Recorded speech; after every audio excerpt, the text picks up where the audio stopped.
Muy buen día.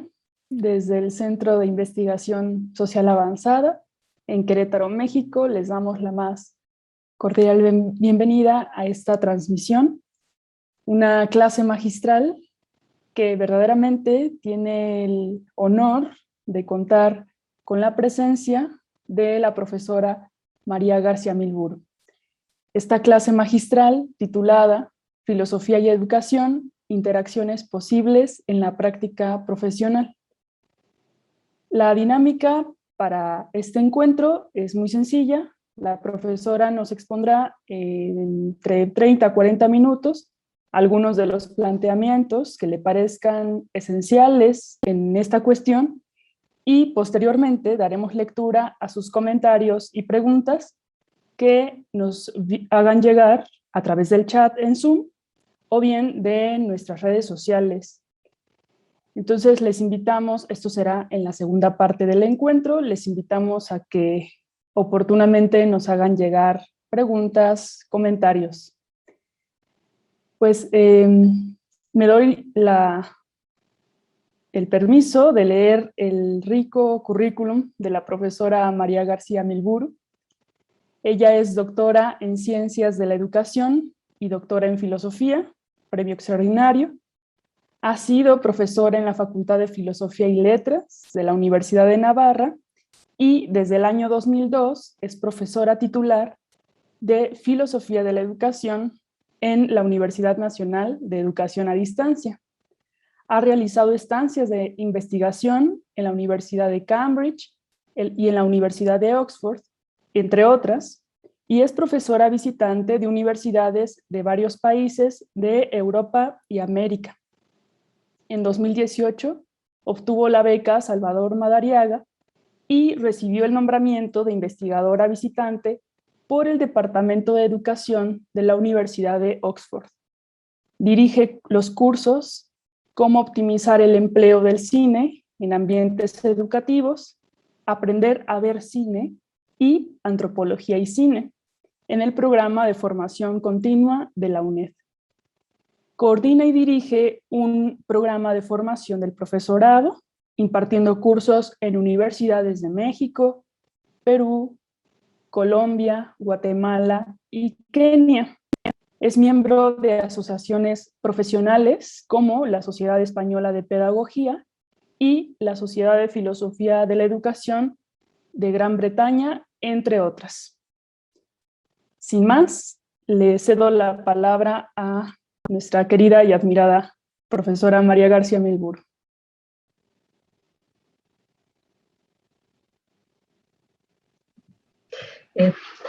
Muchas gracias y bueno, buenas tardes iba a decir porque en España ahora ya es por la tarde, todavía queda luz, pero enseguida se pondrá el sol. Buenos días en México. Y lo primero que quiero decir es, díganme si se oye así también. ¿Se escucha bien? Sí. Pues prefiero no ponerme el pinganillo este. Lo primero que quería decir es que no estoy enojada, simplemente es que soy española y los españoles hablamos muy tableteado. Entonces, si les parece que estoy enojada, no, nada de eso. Estoy encantada de pasar estos minutos con ustedes, ¿no? La profesora Sagrario me invitó justo antes del verano, pero lo que aquí es verano son vacaciones. Entonces yo le dije que si interesaba que me dijera más adelante, y así fue. O sea que en parte podemos estar esta tarde aquí conversando gracias a la tenacidad de la profesora Sagrario, ¿no? Para mí es un gusto compartir con todos ustedes estos minutos. Ella me propuso que hablara pues algo así como la filosofía, educación, interacciones posibles en la práctica profesional. Y bueno, yo sí que había escrito algunas cosas sobre esto. En concreto hay un artículo en la Revista Española de Pedagogía que se llama así, Filosofía y Actitud Filosófica. Si ustedes van a mi página web en Research Page, si se meten en mi página de la universidad y pinchan en investigación, tienen acceso a todas las publicaciones, porque las pongo en abierto, ¿no? Soy de esos que piensan que bueno, que igual que a mí me han ayudado a aprender, pues lo que conocemos pues es, bueno, el que quiera que lo tenga a disposición, ¿no?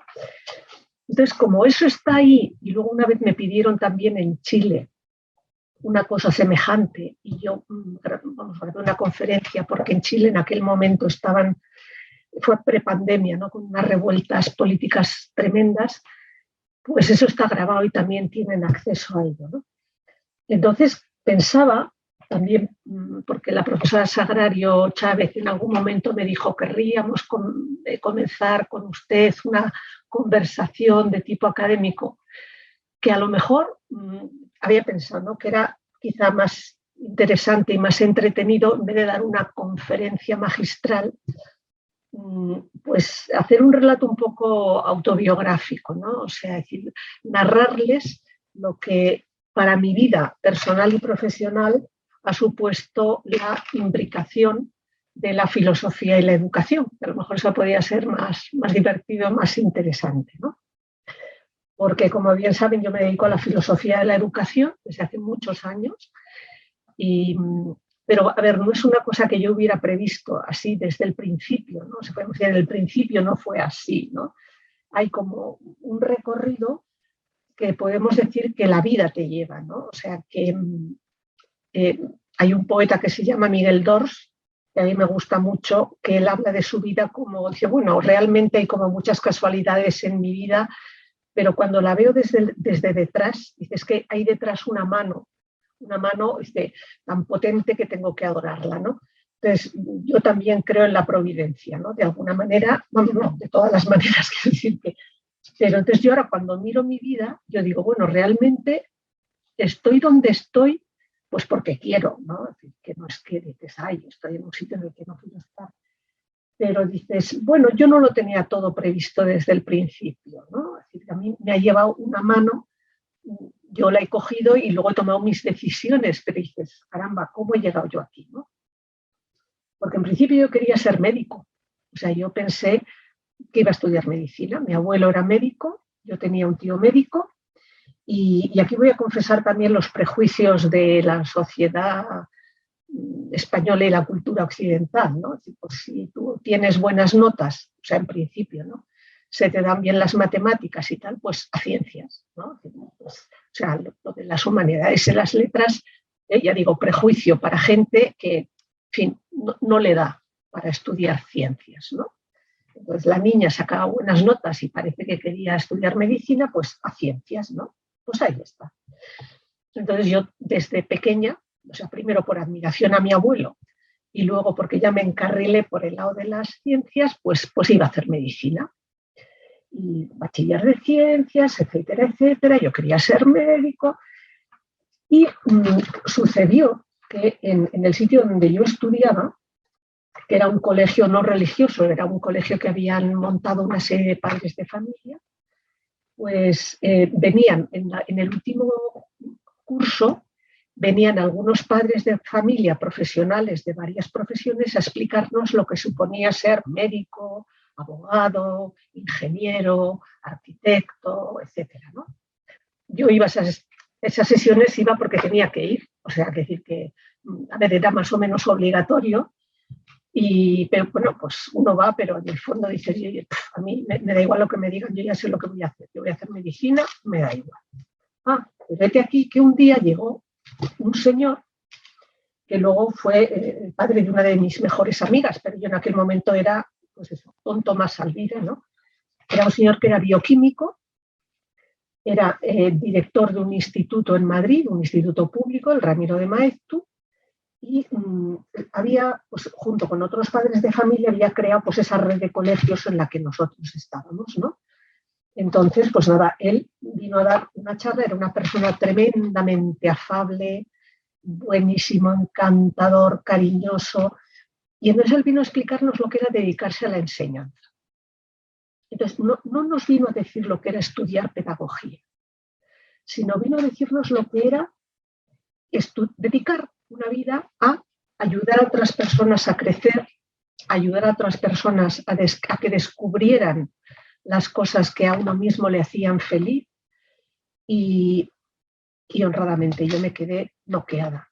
O sea, yo entré en aquella charla pensando que iba a ser médico y salí de aquella sesión completamente, convertida, podemos decir, ¿no? Porque yo me di cuenta que lo que quería hacer con mi vida era dedicarla a la enseñanza.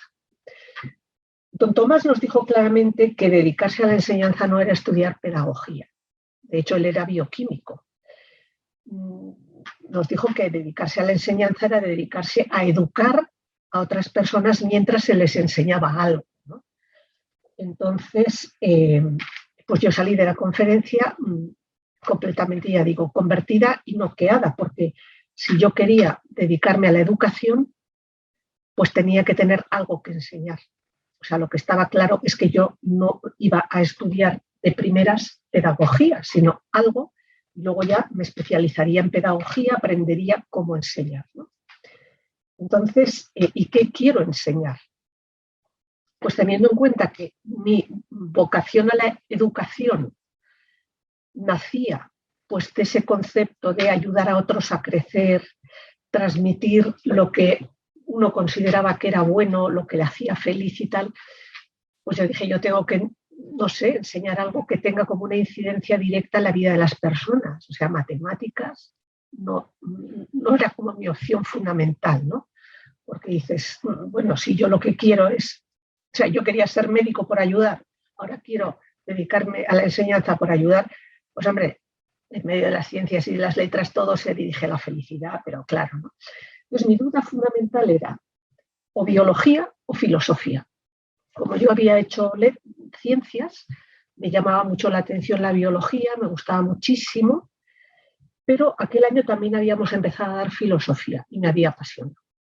Entonces me parecía que tanto la biología como la filosofía eran como dos candidatas a tener algo interesante que enseñar. Y entonces, porque yo quería estudiar una de esas carreras para ser profesora de eso, no porque quisiera ser una bioquímica o porque quisiera ser un filósofo de renombre, ¿no? Yo quería ser profesora de. Entonces, ¿qué hice? Bueno, pues entonces lo que hice fue consultar, preguntar, porque dices, ¿qué hago? ¿No? Pues es que tengo que decidir mi carrera, voy a preguntar a quien me conoce y a quien sabe del tema. Entonces me dirigí a la profesora de biología y le conté mi historia. Yo quería ser médico, bla, bla, bla, pero he pensado, ¿tú piensas que yo sería una buena profesora de biología? Y entonces la profesora de biología me dijo, mira, yo conociéndote te recomiendo que estudies filosofía, porque a ti te pega muchísimo. Entonces me puso la filosofía por los aires. Y dije, vaya, bueno, pues nada, fenomenal. Y hice la misma pregunta a la profesora de filosofía. Oye, tú que me conoces, tal, no sé cuántos, pues estoy pensando, ¿tú crees que debería estudiar filosofía? Y me dijo, no, tú estudia biología, porque conociéndote. Entonces, claro, yo estaba completamente aturdida, porque no solamente ya había decidido que no iba a ser médico, sino que es que además no tenía ni idea de qué es lo que iba a hacer con mi vida, porque no sabía si estudiar filosofía o biología. Entonces, bueno, pues esto es un poco una confesión general, ¿no? Pero ya, pues, en fin, pues yo soy una persona creyente y entonces si la de biología no me había aclarado nada, la de filosofía tampoco, me fui a la iglesia y dije, oye, Jesús, ¿qué hago? No salgo de aquí hasta que no salga decidida. Entonces, ahora que lo pienso, no tuve ninguna cosa especial, o sea, nada se me reveló así, ¿no? Pero yo salí de ese rato diciendo, voy a hacer filosofía. Voy a hacer filosofía y voy a dedicar mi vida a ser profesora de filosofía. Y en realidad, pues ya digo, o sea, pues fue una decisión ponderada, pero fue casi como echar una moneda al aire, porque pues no sé yo qué hago, ¿no? Y la verdad es que no me he arrepentido nunca.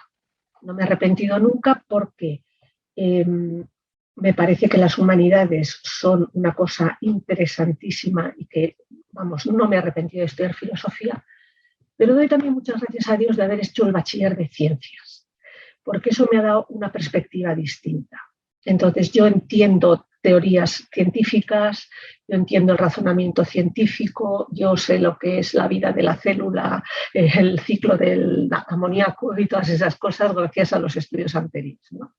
O sea, no soy un especialista en ciencias, pero tengo el conocimiento suficiente como para, bueno, pues para hacerme una imagen global de lo que es el ser humano, así más o menos, ¿no? Entonces, bueno, pues entonces ya lo tenía claro. Yo iba a estudiar una carrera que me gustaba, que era filosofía, porque yo quería ser profesora de filosofía, porque yo quería ayudar a mis alumnos, mis futuros alumnos, a crecer. Quería sacar lo mejor de ellos, ayudarles a sacar lo mejor de sí mismos, ¿no? Quería que llegaran más lejos de lo que había llegado yo. Quería facilitarles que fueran protagonistas de su propia vida, que no vivieran la vida de otros, sino que ellos tomaran sus propias decisiones. Pensaba que con esto yo hacía un servicio a las personas a las que yo enseñaba y de paso a la sociedad, y así pues también contribuía a hacer un mundo más humano. Yo no tengo vocación política, no tengo vocación económica, o sea, las finanzas se me dan fatal, con lo cual yo ya sé que por ahí no voy a poder ayudar a mejorar el mundo, pero pensaba que a lo mejor en el campo de la educación y en concreto ser una profesora de filosofía, a lo mejor que yo pudiera y supiera, pues podía a lo mejor ayudar a la humanidad, ¿no? A hacer lo que estaba en mi mano. Entonces, bueno, pues terminé mis estudios de filosofía y se me planteó la posibilidad de hacer un doctorado en ciencias de la educación en un instituto internacional que está situado en Roma. Entonces terminé la carrera y me fui 3 años a vivir a Roma a hacer el doctorado en el Instituto de Ciencias de la Educación, y allí coincidí con gente de todo el mundo, porque realmente estábamos, es un instituto internacional, estábamos gente de los 5 continentes. Éramos personas que todos habíamos terminado ya una carrera, o sea, llegábamos pues un farmacéutico, abogado, arquitecto, bellas artes, economista, filósofo, o sea, era gente, pero que se quería dedicar a la educación, ¿no? Entonces, pues nada, ahí es donde fue mi primer contacto serio, podemos decir, con la pedagogía, ¿no? Hice un doctorado en ciencias de la educación y allí aprendí, pues eso, filosofía de la educación, didáctica, organización de centros escolares, dirección de centros escolares, es decir, bueno, realmente las herramientas especializadas para, podemos decir, ser un buen profesional de la enseñanza, ¿no? Pero lo que yo iba a enseñar era filosofía. Entonces, cuando terminé el doctorado, otra nueva incógnita y, como si dijéramos, una nueva disyuntiva, ¿no? Pues si lo que yo quiero es ayudar a gente, bueno, si yo enseño filosofía a 40 chicos cada año, pues habrá 40 personas que se beneficien de lo que yo pueda enseñar o que tengan esa posibilidad, y otros 40 cada año, y otros 40 cada año, y otros 40 cada año. Esos formarán una familia y tendrán pues, un efecto multiplicador. Pero, ¿y si en vez de formar a 40 chicos cada año, formo a 40 profesores cada año? O sea, el efecto multiplicador es infinitamente mayor, porque cada uno de esos 40 profesores a su vez tendrá 40 alumnos cada año. Entonces, esto es como no sé si se han visto esa película que se llama Cadena de Favores, no sé cómo se habrá traducido en México, pero si tú haces un favor a 3 personas y cada una de esas personas se compromete a hacer un favor a una, o sea, tú no puedes ayudar más que a 3, pero en el fondo estás ayudando a 9, a 27 y a muchísimos más, ¿no? Entonces, realmente, pues fue, mi decisión fue decir, bueno, voy a intentar dar clase de filosofía en una universidad que forme a profesores, que realmente que haya profesores que quieran estudiar filosofía de la educación o filosofía solo, o en realidad dentro de la filosofía a mí lo que más me gustaba era la antropología, ¿no? Entonces, claro, un educador tiene que tener conocimientos de antropología porque su tarea va dirigida a un ser humano, ¿no? Y si no tiene una idea de cómo quiere o sea, una idea de un buen ser humano o un mejor ser humano. O sea, que nosotros cuando estamos educándonos, en el fondo lo que tenemos una idea es de lo que nos gustaría llegar, a lo que nos gustaría llegar, ¿no? Que es el fin de la educación, ese ser humano educado que es libre, autónomo, que piensa por sí mismo, que a veces es compasivo, que sirve a los demás, que es competente en su campo, que gana dinero, por supuesto, para mantener a su familia, etcétera, ¿no? O sea, ese ideal de persona educada pues tiene una raíz antropológica, ¿no?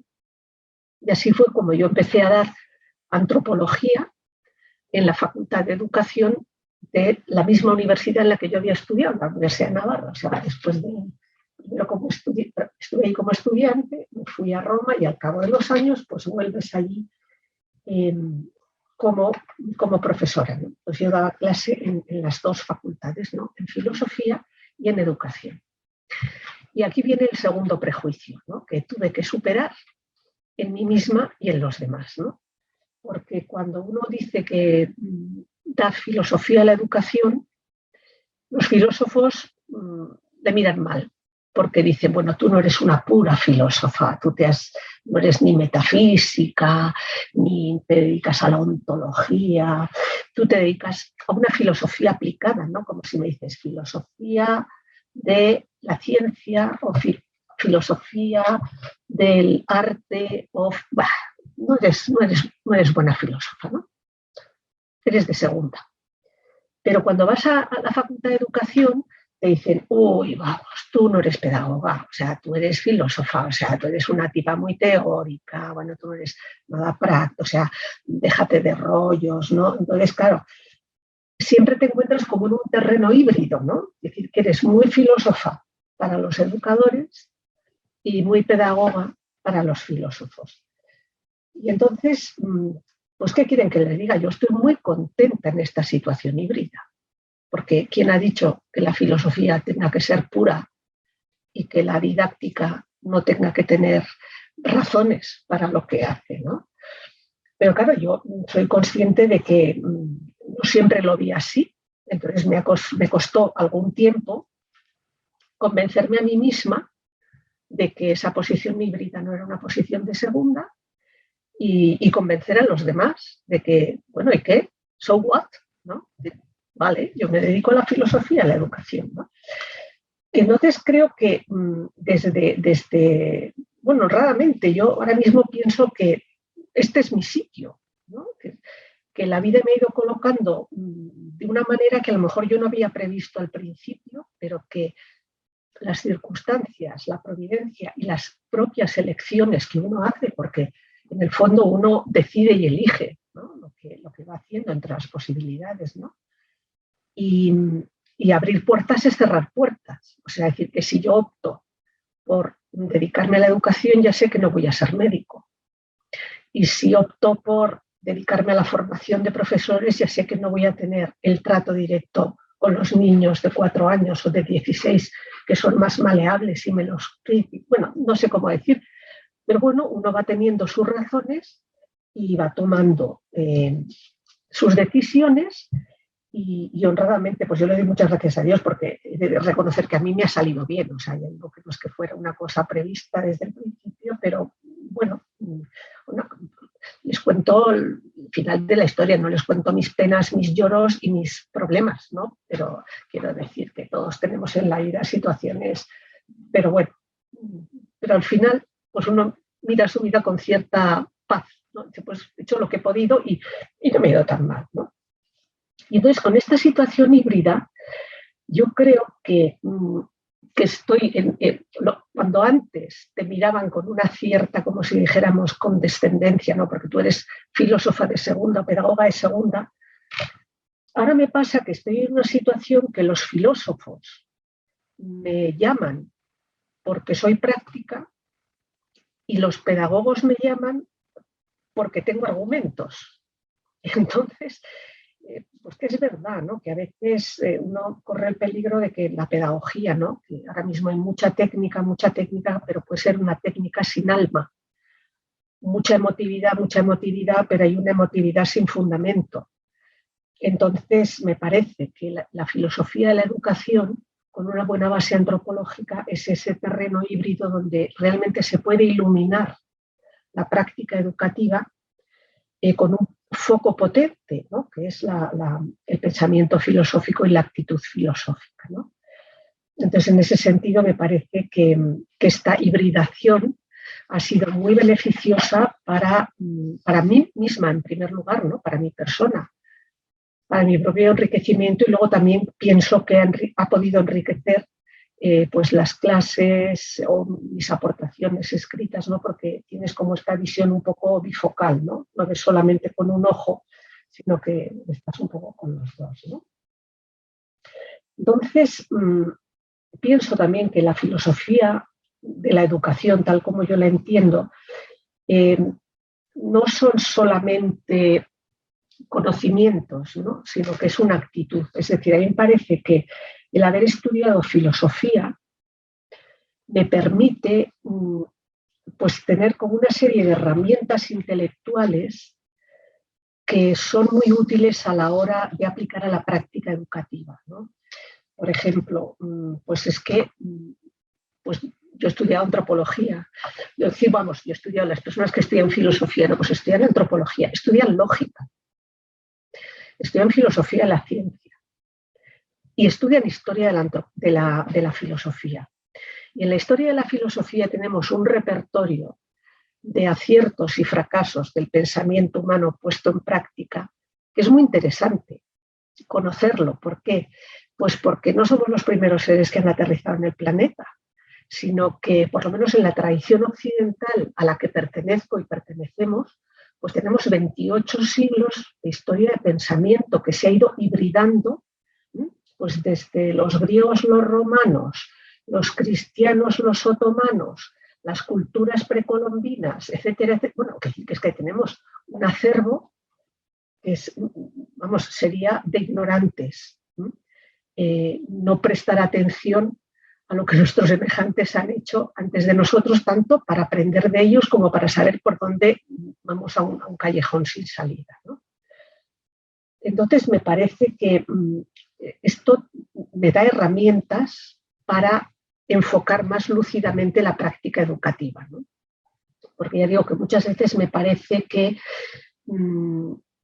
ahora mismo, ¿no?, hay muchas tendencias pedagógicas que son excesivamente emotivistas, excesivamente faltas de fundamento. También hay otras muy buenas, ¿no? Pero ahora mismo, entonces, claro, me parece que la filosofía ayuda, ¿no? Ayuda a crecer, o sea, ayuda a conocer la verdad, ayuda a aprender a hacer el bien y ayuda, también me parece una cosa muy importante que ayuda a la filosofía, es ayuda a hacerse preguntas.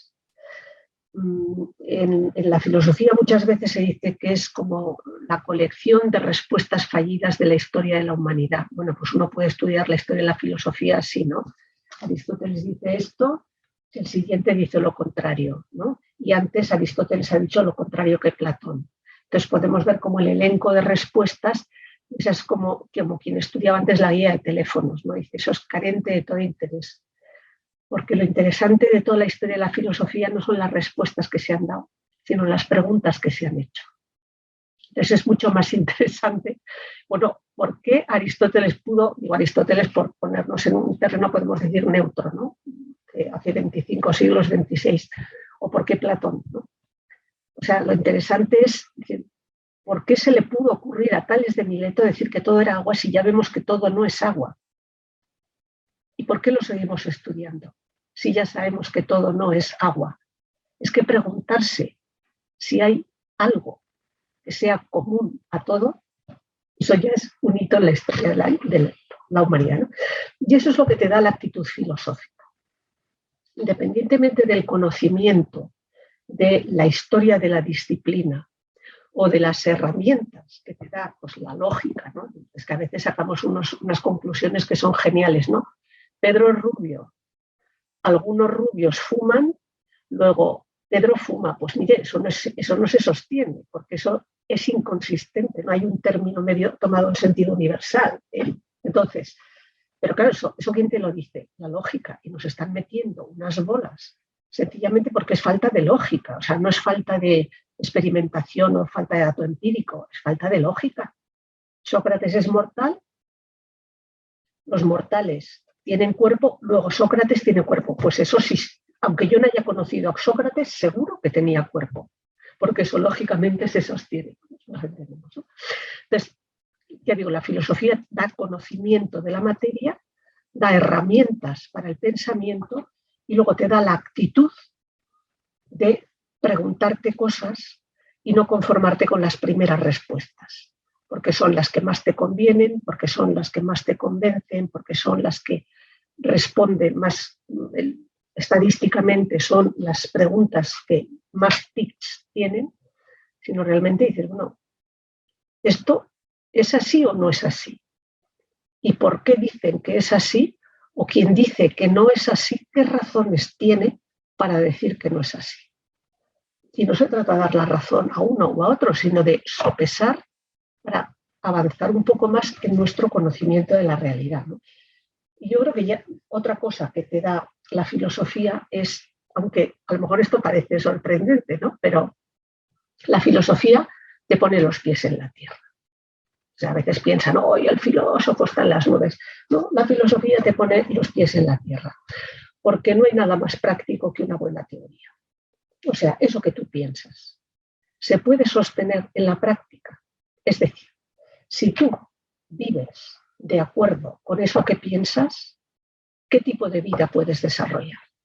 Pues ahí me demuestras la veracidad de tu teoría, porque los hechos son, podemos decir, muy tercos. Entonces, yo voy a poner un ejemplo que espero que se entienda como ejemplo. No se trata de una calificación personal de nadie, aunque lógicamente voy a poner el nombre de una persona, ¿no? Pero simplemente como un ejemplo, podemos decir, negativo, que prueba la tesis que yo quiero decir, que no hay nada más práctico que una buena teoría, ¿no? A mí me gustaba muchísimo Amy Winehouse, me parece que era una gran cantante, una gran compositora y, bueno, pues el aspecto tenía el que tenía, ¿no? Pero bueno, a mí yo compraba sus, vamos, que decir que tengo los 3 CDs que editó. Pero claro, y luego yo empecé a ver que, vaya, ¿no? Cantaba como quería, pero que sí droga, que sí alcohol, que sí promiscuidad, que el último concierto lo daba y estaba chutada, con perdón, ¿no? La gente ya empezó a cansarse, ¿no? Y a mí me daba una pena tremenda porque yo pensé para mis adentros, digo, esta chica no cumple 30 años. O sea, se murió a los 27. Entonces, ¿esto qué tiene que ver con mi teoría? Pues que si sabemos teóricamente que el alcohol en exceso es malo para la salud, si sabemos teóricamente que las drogas no son buenas para la salud, si sabemos que la promiscuidad no es lo mejor para la salud y alguien se empeña en decirme que sí, que no pasa nada, hombre, que no se puede chutar lo que quiera, que puede vivir como quiera, que da igual, yo digo, pues a los hechos me remito. Entonces, digo que no lo tome nadie como una descalificación de Amy Winehouse. A mí me parece que es una artista genial y una mujer desgraciada. Y me da muchísima pena, o sea, decir que realmente, o sea, que no la estoy juzgando. Pero muchas veces digo que por los hechos se prueban las teorías. Entonces a mí, también digo ahora en teoría, ¿no? Una persona que defiende el comunismo y que tiene una visa oro y que vive en pues mire, lo siento. Si usted quiere que yo le preste credibilidad a sus teorías, demuéstrame que se puede vivir de acuerdo con ellas. Y el primero que me lo tiene que demostrar es usted, ¿no? O sea que en ese sentido digo también que la filosofía nos ayuda un poco a ver de las consecuencias prácticas de nuestro pensamiento y de nuestro... cómo no desligarlas, ¿no? O sea, de que la filosofía nos ayuda a poner los pies en la tierra, porque en el fondo partimos de la realidad para empezar a pensar, ¿no? Bueno, entonces yo creo que poco más o menos Esto es lo que yo quería decir, ¿no? Y compartir con ustedes sobre lo que en la práctica supone la implicación de la filosofía con la educación, ¿no? A mí me ha ayudado para tener una actitud filosófica y para también conocer la disciplina académica, o sea, tener herramientas, conocer la historia. Me ha ayudado la filosofía a hacerme preguntas importantes y a seguir preguntándome y a no contentarme con la primera respuesta, sino seguir preguntando, no por afán de contestación, sino porque es que quiero ir más allá, o sea, me interesa. ¿Y por qué lo dices? ¿Y eso y cómo puede ser? ¿Y para qué sirve eso? ¿Y bajo qué condiciones sería eso cierto? O sea, eso me ha ayudado y luego me ha enseñado a respetar la realidad, porque realmente la verdad es lo que es, ¿no? Y como decía Antonio Machado, y creo que voy a tener que terminar porque me está entrando la tos, la verdad es lo que es, ¿no? La realidad es lo que es y sigue siendo real, aunque se piense al revés. Pues nada, muchas gracias. Me van a permitir que beba un poco de agua. Gracias a ustedes, profesora. Y sobre todo, bueno, por esta forma que eligió para ponernos estas relaciones, ¿no? Que ciertamente de pronto podemos verlo de una manera muy abstracta, el vínculo filosofía y educación, pero qué mejor que verlo pues en su propia trayectoria como profesora. Que no pretende ser un ejemplo de nada, sino simplemente pretendo compartir mi experiencia, lo que para mí ha supuesto esa integración de filosofía y dedicarme a la educación en mi propia vida. Sí, gracias. Bueno, les reiteramos a quienes nos siguen por Zoom que pueden hacernos llegar sus preguntas y comentarios en el chat. Lo mismo a quienes siguen la transmisión vía Facebook. Bueno, en hacerles saber, profesora, que entre quienes nos escuchan en este momento están algunos estudiantes, tanto de la maestría en filosofía de la educación que ofrece el CISAP, como de la licenciatura en filosofía, pues de la Facultad de Filosofía de la Universidad Autónoma de Querétaro. Y quisiera preguntarle a usted, en atención a estas personas, ¿cuáles fueron esas razones que usted encontró para convencerse y convencer a otros, tanto a la comunidad filosófica como a la pedagógica, de que pues, la filosofía de la educación tenía algo que decirnos en medio de los tiempos críticos que vivimos? Pienso que, parte del convencimiento personal y de la primera actitud personal que yo tomé, o sea, yo estudié filosofía para ser profesora de filosofía. O sea, yo no estudié filosofía para ser un filósofo del Instituto Superior de Investigaciones Científicas. Entonces, en ese sentido, yo creo que la opción fundamental en mi vida ha sido por la educación. Y yo he llegado a la filosofía, podemos decir que un poco de rebote, o sea, porque sí que me gustaba, pero en principio pienso que en la balanza estaban equiparadas la biología y la filosofía. Solamente después de haber hecho filosofía y de darme cuenta de lo que es la filosofía, he experimentado el valor que tiene de cara a la práctica educativa, que pienso que ese conocimiento no me lo hubiera proporcionado si yo hubiera hecho biología, porque, bueno, me hubiera dado otras herramientas, otros conocimientos, pero me hubiera quedado en un campo específico del saber, o sea, lo que son las ciencias particulares, una ciencia preciosa como es la biología, ¿no? A mi modo de ver, la más bonita de todas las ciencias particulares. Pero es que la filosofía no es una ciencia particular, es contemplar todo lo real a la luz de las últimas causas. Y quizá yo en ese momento no lo sabía, pero a lo mejor es verdad que yo soy una persona bastante inquieta y que y que entonces a lo mejor pues es lo que más me iba, ¿no? Pero tengo que reconocer que yo lo he experimentado después, o sea, porque mi opción fundamental era por la educación, no por la filosofía. No sé si esto explica algo, pero... Y luego yo he convencido a los demás, pues sencillamente con los argumentos que me sirven a mí, son los argumentos que yo empleo a los demás. Si a mí no me sirve un argumento, es que no lo puedo emplear. Y como yo estoy convencida por propia experiencia de esto, pues a lo mejor ha sido por lo que yo he conseguido convencer a algunos colegas, tanto filósofos como pedagogos, de que la filosofía de la educación tiene mucho que decir. Y es muy útil para fundamentalmente la tarea educativa.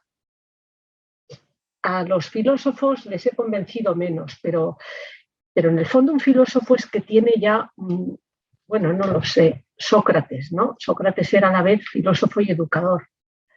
Los filósofos que son educadores se convencen rápido.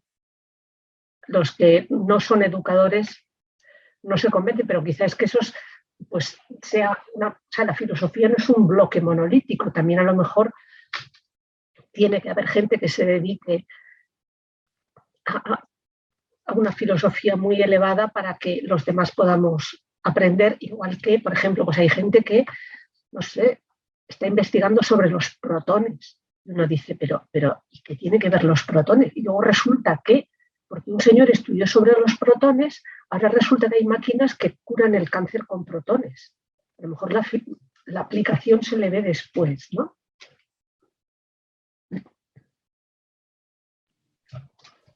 Gracias, profesora.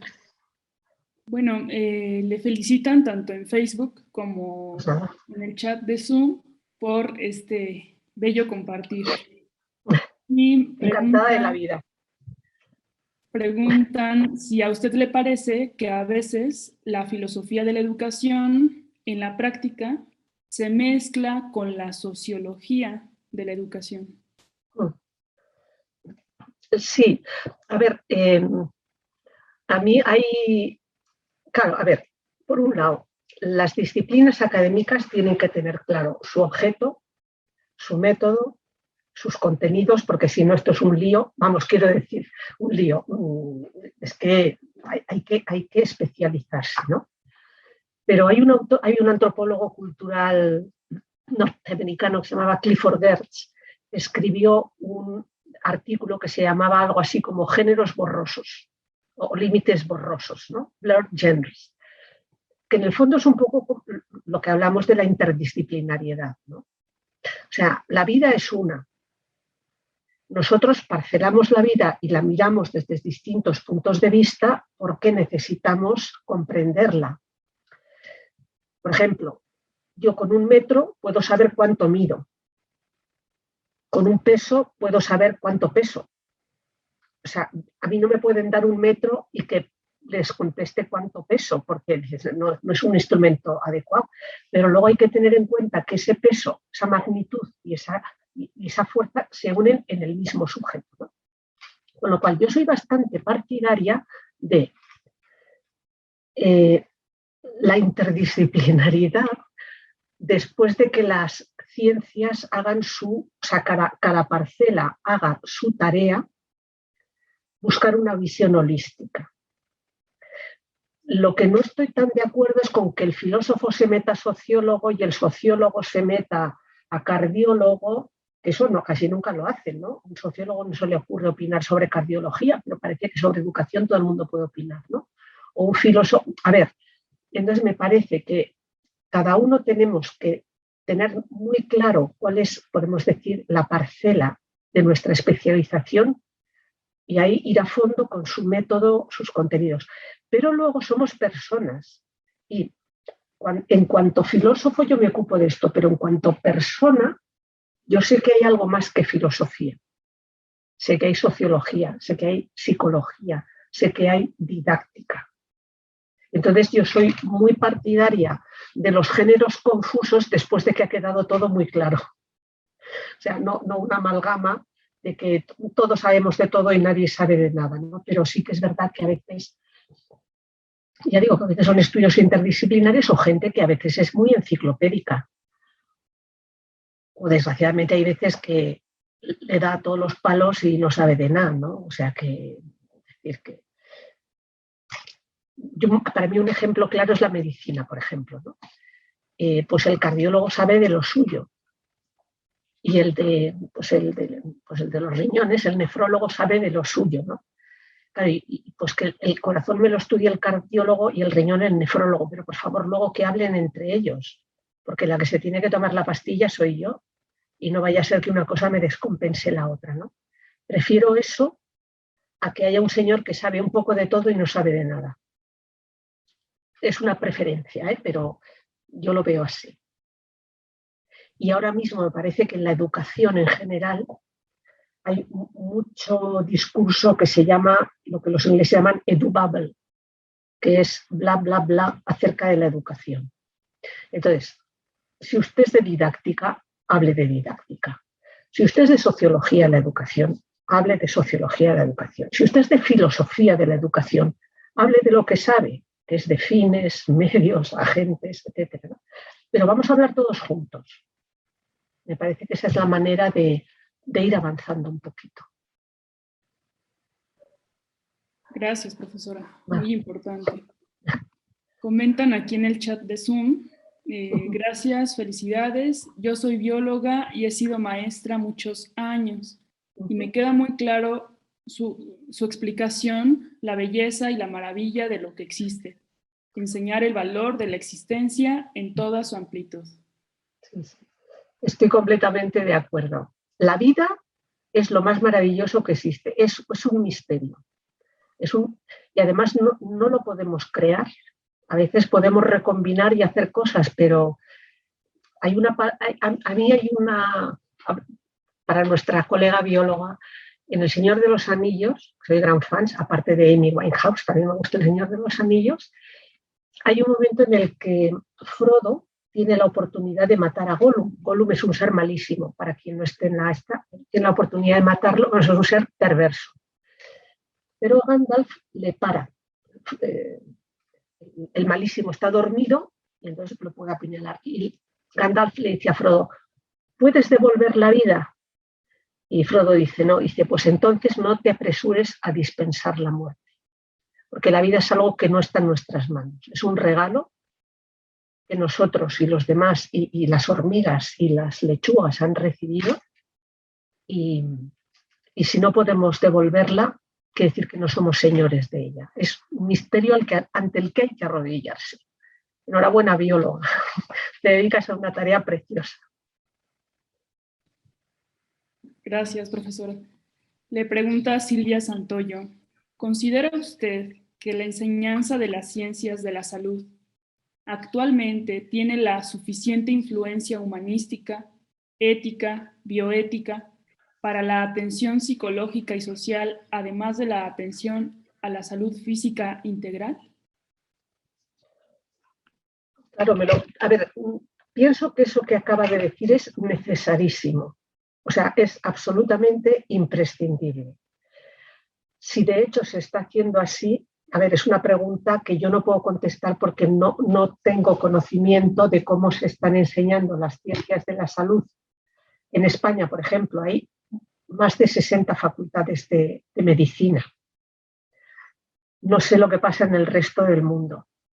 La impresión que tengo por lo que conozco es que los planes de estudio en general están muy compartimentados. A veces se estudia al ser humano como si fuera una máquina, o sea, se puede descomponer en aparatos, todos somos especialistas, se ha perdido un poco la visión de la medicina general. De hecho, en España, cuando los médicos pasan un examen y pueden elegir su especialidad, la especialidad que se llama medicina de familia, que es como un poco la atención global de todo el enfermo, es una de las, podemos decir, de las últimas que se escogen o de las menos solicitadas porque se considera que es como también second class, ¿no? Lo guay es ser cardiólogo, cirujano. Entonces, me parece que esa mentalidad sí que está, ¿no? Como un poco. Luego hay una asignatura que se puede llamar de ontología profesional, que depende de quién la imparta, pero me parece que, como todo, una cosa es el plan de estudios y otra cosa son las personas que lo imparten. Yo conozco a muchos médicos y a mucha gente que da clase en facultades de medicina que es especialista en lo suyo, pero tiene una visión holística del hombre.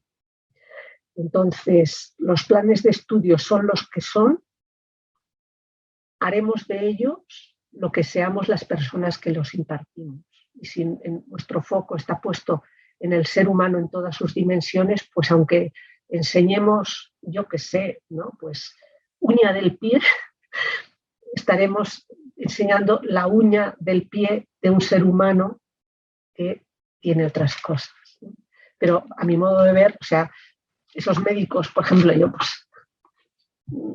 yo claro, puedo citar del mundo español, no, pero Gregorio Marañón era un médico humanista. Carlos Jiménez Díaz era un médico humanista. Pienso que en cada generación, Eduardo Ortiz de Landázuri era un médico humanista, ¿no? Pero en cada generación, pues a lo mejor hay 5 o 6 primerísimas figuras de estas que luego forman a sus discípulos y va viendo también como generaciones de gente no tan brillante, pero también médicos humanistas que miran a la persona, ¿no? Yo conozco a muchos, gracias a Dios. Gracias, profesora. En Facebook, Lupita de Ábalos le comenta: excelente exposición, muchas gracias. Mi pregunta es, ¿se puede desarrollar el pensamiento filosófico desde una temprana edad? ¿Cómo hacerlo? Sí. Todos los seres humanos somos pequeños filósofos, ¿no? No sé si alguno tiene hijos, me parece que es alrededor de los 4 años cuando... ¿Y por qué? ¿Y por qué? ¿Y por qué? O sea, esa curiosidad, ¿no? O sea, y Aristóteles empezaba el primer libro de la metafísica diciendo: todos los hombres desean por naturaleza saber. Entonces, hay una curiosidad humana natural que nos gusta saber las cosas. A veces nos gusta saber más de lo que deberíamos saber y nos metemos en la vida de quien no corresponde. Pero bueno, lo queremos saber, ¿no? Entonces, eso es claro que se puede educar.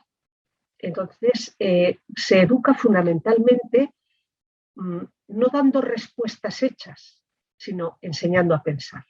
O sea, cuando uno es muy pequeño, o sea, en muy corta edad, lo que es la socialización primaria, a los niños hay que darles respuestas. ¿Esto qué es? Una ventana, ¿no? ¿Y esto qué es? Caca, no se come.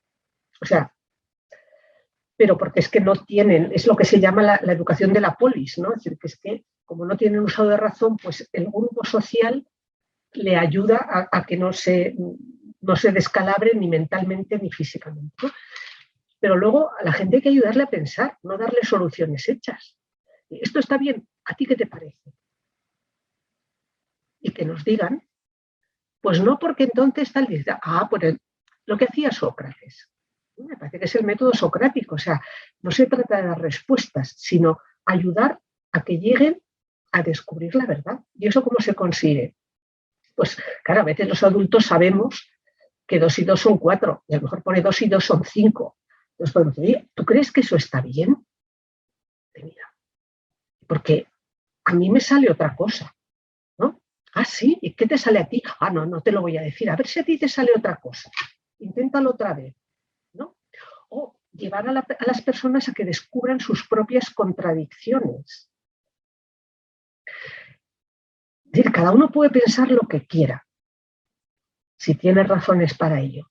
Pero lo que no se puede consentir es que una persona se autocontradiga a sí mismo, porque es que entonces no merece ninguna credibilidad. O sea, ahora esto es blanco y a la vez es negro. Hombre, no.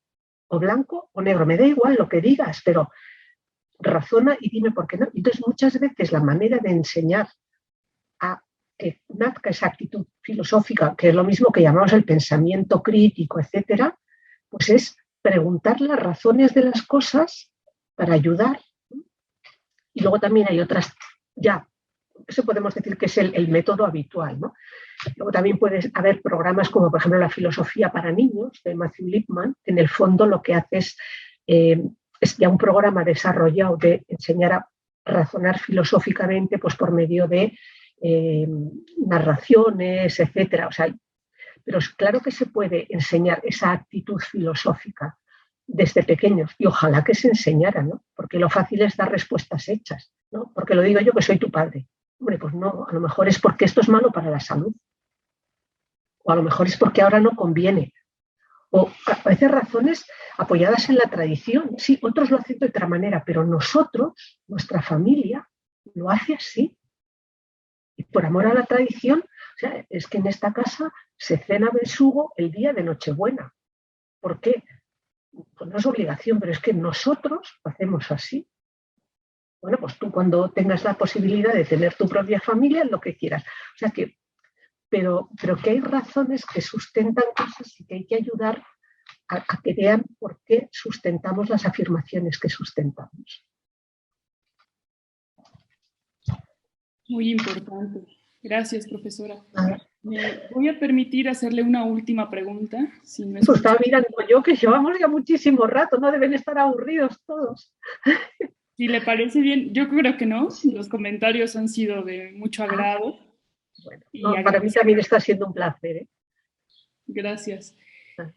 Bueno, usted que colabora con distintas asociaciones de filosofía de la educación en Europa, pero también ofreciendo algunos cursos al respecto en América, preguntarle qué pulso ha podido tomarle a esta disciplina, qué recepción tiene la filosofía de la educación a partir de lo que usted misma ha podido pues, constatar.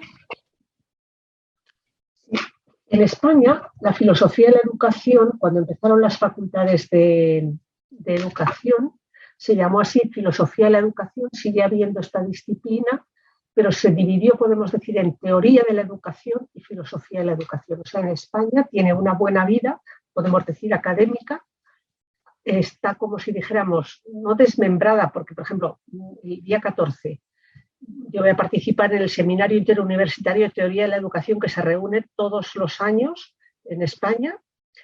Eso es la teoría de la educación. Y cada 2 años, o sea, 4 años el Congreso Grande y 1 año el Congreso Intermedio, el grupo del Congreso Internacional de Filosofía de la Educación. O sea que si en España consideramos filosofía y teoría, en todas las universidades españolas hay cátedra o titularidad de teoría o filosofía de la educación.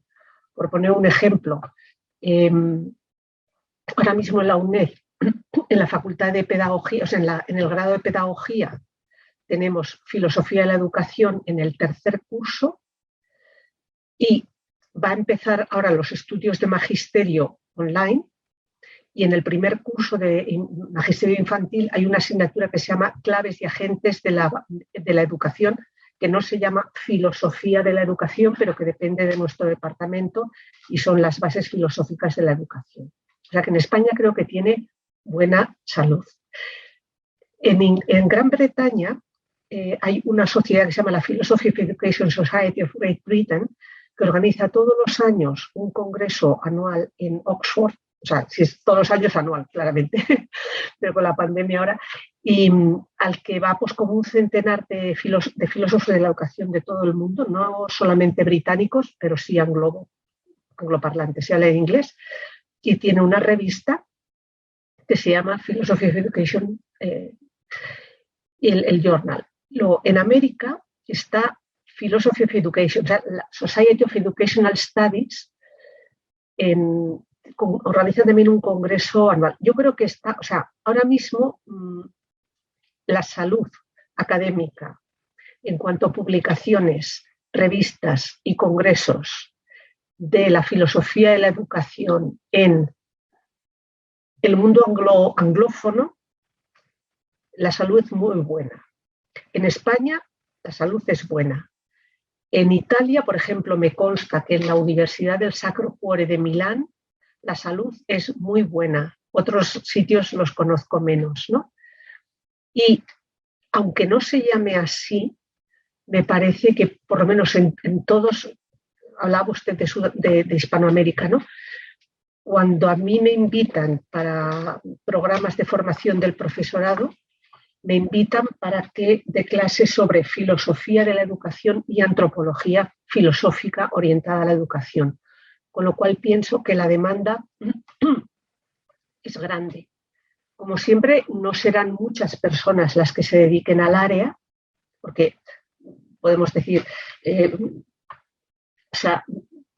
didáctica, pues es un espectro, podemos decir, muchísimo más amplio y tiene que haber como más gente dedicada a la didáctica porque abarca pues desde las didácticas especiales, ¿no? Etcétera. O sea, es un campo más amplio. Pues podemos decir que los filósofos de la educación en una facultad de educación siempre serán una minoría, pero no somos una minoría en extinción, al menos en lo que a mí me concierne, lo que yo conozco, ¿no? Y en Oxford, por supuesto, la filosofía de la educación está muy bien representada.